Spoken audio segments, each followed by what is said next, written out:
Hi folks, it's Jane with Scraptastic Yarns, and I wanted to tell you, I don't really have a whole lot to update you on as far as knitting, crochet. I have started working on the baseball caps for the Little League for the newborns, crocheting, but as you'll notice, my left hand is in a brace.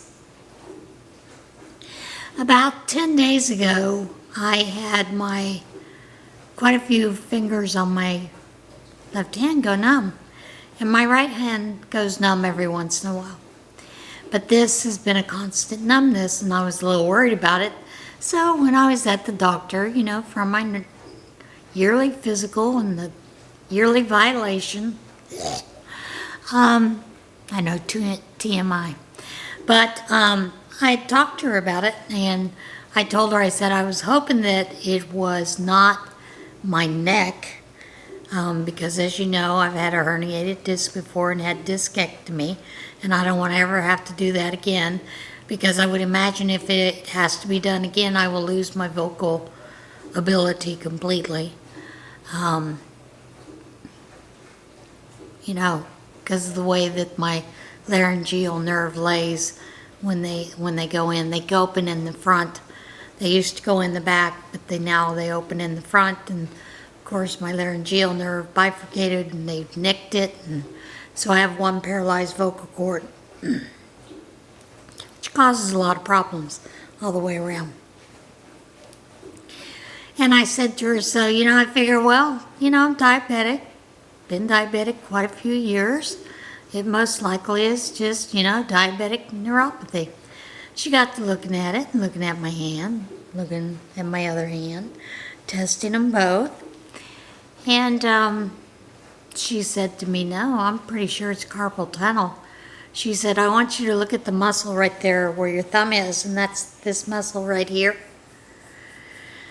When the nerve stops innervating it, when it stops sending pulses to it, and it gets, because what happens is your carpal tunnel is right here. Everybody has them. And the nerves get trapped in there, and they don't send messages to the muscle for it to move and those kind of things. Now, I'm able to move my thumb, fingers, no problem. However, these three are numb, and half of this one is numb. Classic signs of carpal tunnel, which I didn't realize that, you would think I would have a clue, but I didn't. But I didn't recognize that. But she said, look at this muscle on this hand. Look at it on this one. This one, the muscle is completely atrophied. And she said, I'm pretty positive the reason that you have that carpal tunnel is not your crocheting and knitting, but your sewing. I never thought of sewing could cause carpal tunnel.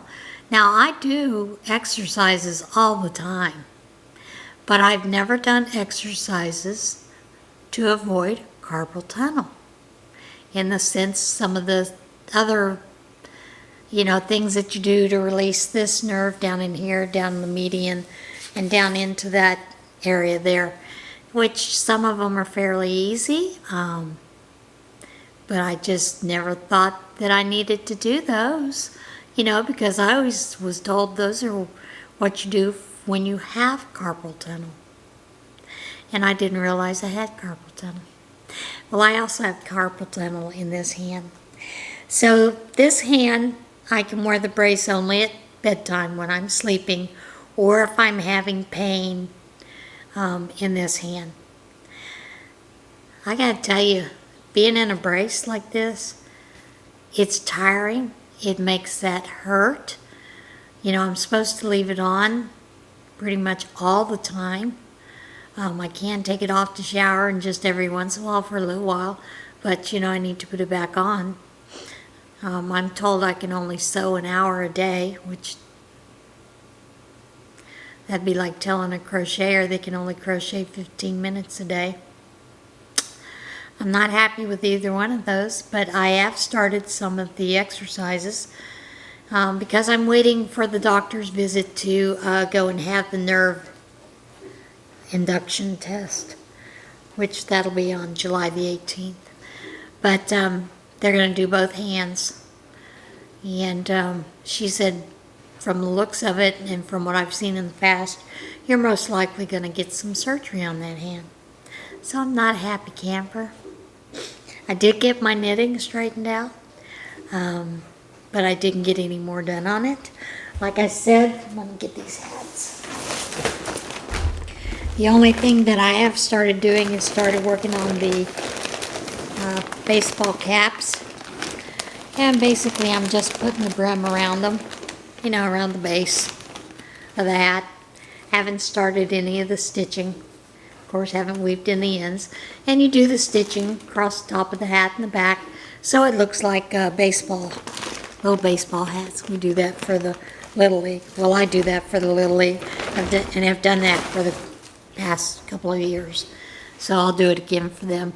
And I'm kind of glad I started a little early. Normally, would have waited till the 1st of August to do it. So I have a little more time to do it. I can take a little bit easier getting it done, and with some rest, much needed rest for this hand. So yeah, there's nothing else for me to tell you about other than that. I do have some new bags up in the shop. That video dropped yesterday. So, and these are bags that have pockets all around the outside. There are most of them. There are a couple that are just plain bags. Most of them have 5 pockets at least, 3 on one side and 2 on the other. Some of them have an inner pocket, so there are 6 pockets, and it's just your basic tote. They are higher priced, simply because I had to use more materials in them. The materials that I used could have made another plain bag, but it's fine.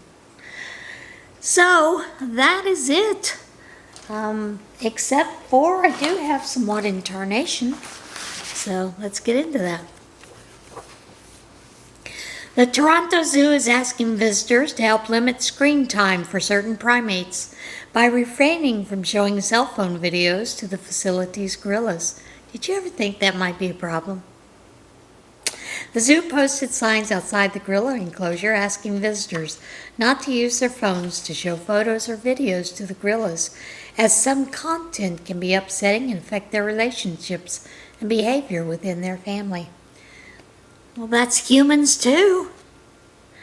Holly Ross, behavioral husbandry supervisor at the zoo, said keepers have not yet noticed any significant behavioral changes in the primates, but officials want to ensure the animals' lives remain as natural as possible. We just want the gorillas to be able to be gorillas, Holly Ross, behavioral husbandry supervisor, told CP24.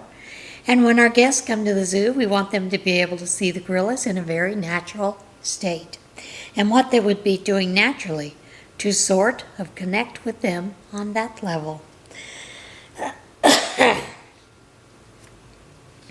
Officials said gorilla named Nasir has been seen showing particular interest in the videos on visitors' phones. Very good.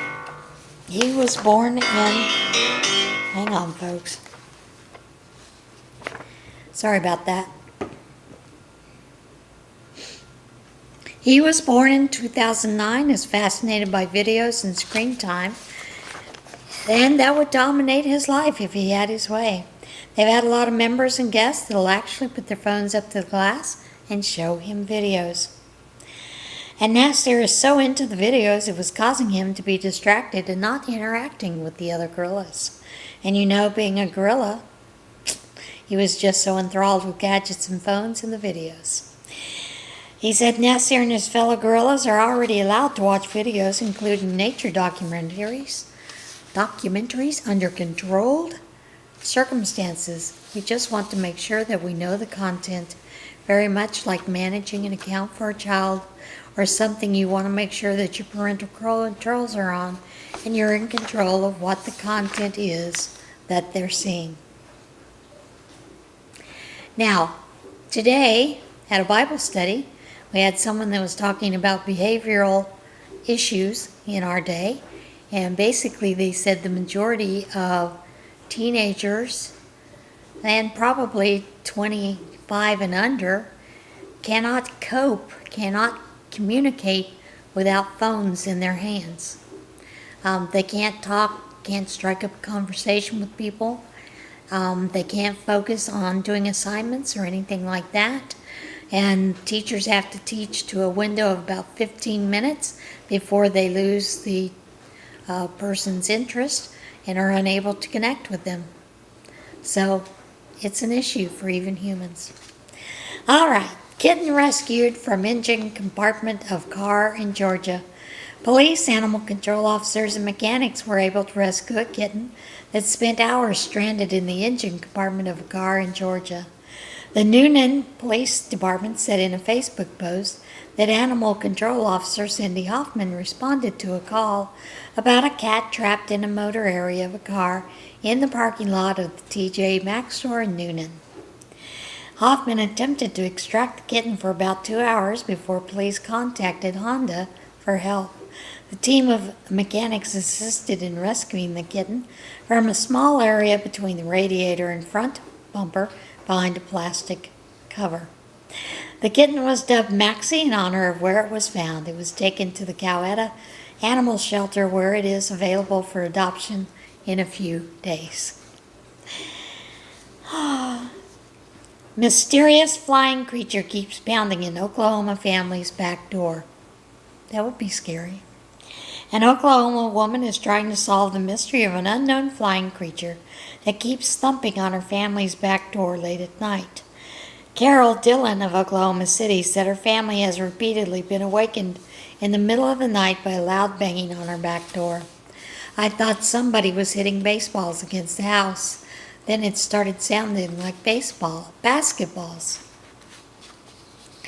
Dillon's home security camera recorded unclear footage of a flying creature she believes to be a bat. However, the Micah Holmes of the Oklahoma Department of Wildlife Conservation said it could also be a large moth. That's scary. This is a good year for moths because it's been pretty wet for the summer. This is the time of year they're out and trying to mate. The state is home to multiple species of large insects, including Luna, Sphinx, and Polyphemus moths.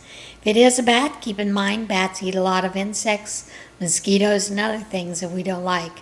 Bats do serve a purpose and they won't hurt you either. So, an Oklahoma State University insect diagnostician said he believes it's not likely to be a bat as the flying mammals use echolocation and would be unlikely to fly into the glass. She has taken measures to keep it away, including installing owl statues, scarecrow near the door. She said she also tried covering the area in bug spray, but so far nothing has stopped the late night visits. She said her next move is to have her back porch enclosed. She said she plans to meet with contractors for estimates soon. Good luck. Oh, this was seen on a safari. 20 lions squeeze onto riverbank to drink. A pride of 20 lions squeezed together to drink water from a small stream in the Sand River in South Africa's Mala Mala Game Reserve, which created quite an image. Nadev Asendriver, founder and CEO of LatestSightings.com, captured the moment and shared the story and footage. It was our final morning out on safari here at the famous Mala Mala Game Reserve. As fate had it, the morning started off rather slowly. We'd been searching for the elusive leopard, but had no luck in doing so. As we made our way back to camp, something unexpected happened. It all started with a family of elephants bathing in the Sand River. Even though this may be a common sight on safari, we stopped to watch the elephants play. After all, it was our last drive. We needed to make the most of it. And then, as if it were scripted, movement in the background. 2 ears at first appeared behind the elephants. We immediately knew it was a lion. That lion came down the ridge and started drinking right in front of us. We looked up back onto the sandbank, and suddenly another lion popped out, and another, and another. This was the Kambula lion pride that they had found. They began hoping they would all come down to drink in a line, as lions do on rare occasions, and their prayers were answered. It was all so perfect in the end. 20 lions lined up perfectly in front of us, drinking from the pool of water that is in the riverbed. Because we had chosen to park right in front of the pool of water, we had the best seats in the house. But also we later realized the worst seats as well. The thick and wet river sand that we parked on to watch the lions caused us to get stuck. As the lions began moving off one by one and we tried to follow, the car wouldn't budge. The rest of the guys found it pretty funny. A group of tourists stuck in the mud, surrounded by 20 lions. Eventually, the camp manager was able to send help and get us out of this sticky situation.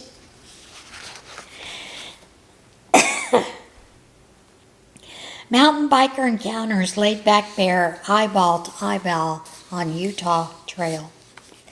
Mountain biker in Utah shared details of the moment he was biking on a trail when he found himself within 20 feet of a black bear. Jim Oscilier said he was on Jenny's Trail on Park City when he had his unexpected wildlife encounter. I heard a noise behind me, so I thought, hey, let me stop and see that sweet little deer and check out Mother Nature. However, there was a bear. We were eyeball to eyeball looking at each other. He said the animal appeared to be calm. It was just kind of chilling, hanging out, checking me out, but I was a little scared, he said. Cyclist fled the scene, but now admits that was probably the wrong move. And it is. I was just completely panicked, he said. I took off riding, and then, of course, I was like, oh wait, you're not supposed to go. The Utah Division of Wildlife Resources recommends anyone who encounters a bear in the wild to back away slowly. For black bears, you stay calm, stand your ground, and give the bear a chance to leave. Don't run away, don't climb a tree. They're really fast. They can run up to 35 miles an hour. Oscilier said he will know what to do if he encounters a bear again. When I got home, I actually researched exactly what to do about it. Do you remember a couple of weeks ago when I told you about the troll apartment? It's sold. California home dubbed the troll apartment because of its position in the middle of a Los Angeles County bridge sold for $430,000, $180,000 over its asking price. The listing for the Alhambra house went viral online due to its unique position beneath the road and over the arch of a bridge overlooking the Alhambra Wash. The house, built in 1949, was listed for $250,000. However, the real estate agent started a bidding war, and the home ended up selling for $430,000. It definitely is the most unique listing I've ever had in my entire residential real estate career. The house features a rooftop patio, a fenced-in area adjacent to the street that runs over the bridge. There's a lot of just unique interest, Lee said, and instead of it being off-putting to people, it actually came off very unique and cool. Lee said the previous owner purchased the house in 2005 with the intention of making it a unique getaway, but ended up using it only for storage. And that is it for today's What in Tarnation? All right, let's move on to the devotional.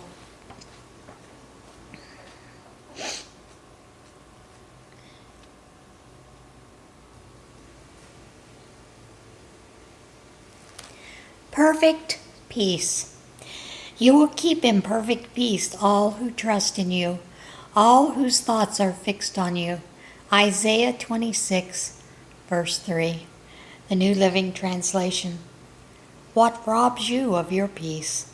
Thoughts of unpaid bills, unfavorable diagnoses, and unfulfilled dreams creep in unexpectedly, threatening the security we feel in our Lord's protection, but they don't have to.